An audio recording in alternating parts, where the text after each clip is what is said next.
গান্ধী আগমনের শতবর্ষ উদযাপন করা হলো।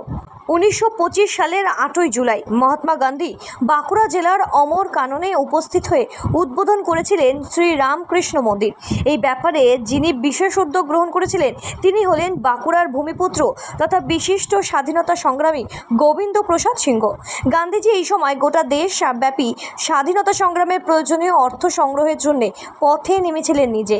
আর এই সময় তার সঙ্গী হিসেবে ছিলেন কাজী নজরুল ইসলাম, সতীশ চন্দ্র দাশগুপ্ত সহ বহু বিশিষ্ট ব্যক্তিত্বরা। অমর কাননে রামকৃষ্ণ মন্দির উদ্বোধনের পাশাপাশি দুটি বিরাট জনসভায় বক্তব্য রেখেছিলেন।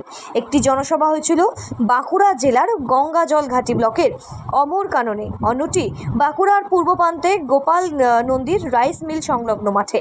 ফেরার পথে তার গাড়ি বিকল হয়ে যাওয়ার কারণে গোবিন্দধামের কোনেমারা গ্রামে কিছুক্ষণের জন্য তিনি অবস্থান করেন।